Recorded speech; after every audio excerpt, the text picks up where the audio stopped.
let me digress again.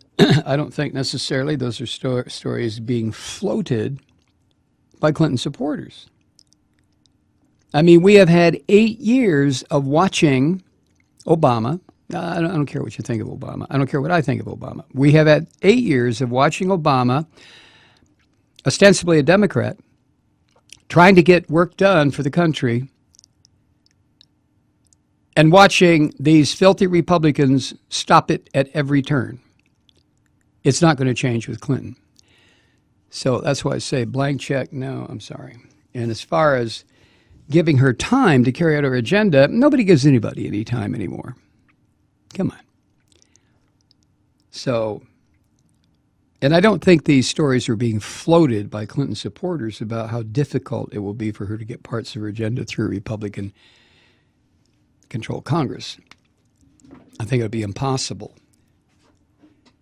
to get any part of her agenda through a Republican-controlled Congress. Now, we'll wait and see, but that's my opinion. Anyway, back to this. Sanders was denigrated as unserious for proposing universal health care and free public college tuition, but the idea that Clinton will convince Congress to hike taxes on the rich is pure fantasy. The Democratic Party will then insist that we turn our attention to the midterm elections, just in time for a fresh crop of Republican boogeymen to arise as a reminder to liberals that whatever faults Clinton may have, we must, once again, rally around her lukewarm campaign to stop the greater evil. And so the important work of building social movements is also delayed or put on hold while we work to continue to put Democrats in office in what we are always told is, quote, the most important election of our lifetime, end quote.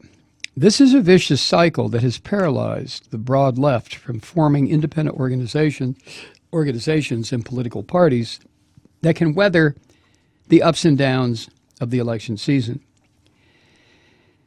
It has also circumscribed our political imaginations in terms of what is possible in the realm of political struggle. Too often, our conception of politics begins and ends with the question of which political candidate will cause the least harm, when what we really need is to be asking, how do we get free? This isn't to say that elections are unimportant, but we should also not overestimate their importance. The reason that most Americans don't vote is because voting in these elections has almost no impact on their day-to-day lives. Millions of people in this country are already living in the nightmarish world we are told would be unleashed if Trump were to become president. Millions live in poverty. Millions toil in underpaid service jobs. Millions cannot afford health care coverage. Millions suffer the indignity and terror of eviction and homelessness. Millions live in fear of police abuse and violence. And millions fear the turmoil of deportation and fractured families. But these are the issues that are systematically ignored during election season because in the contest to see who will run the American empire, the needs of the poor and the oppressed and the exploited aren't even secondary. They don't register at all. And so the task of the existing left is to continue to build the developing movements against police terror, for immigrant rights, for workers' rights, for education justice, and beyond. Not only do we have to build these movements in their own right, but we also must work harder to connect them and show how these issues all overlap and influence each other. We need a larger movement in general to stop the roaring freight train of gross economic inequality, privatization, and the impoverishment of millions of people in this country. Another world is possible, but we have to organize and fight for it. Okay, I certainly don't disagree with anything that Keeanga Taylor had to say there. Yeah, Trump is a frightening thug who should be relentlessly resisted. Yeah, Hillary is what Hillary is. I still maintain what to me is a reasonable terror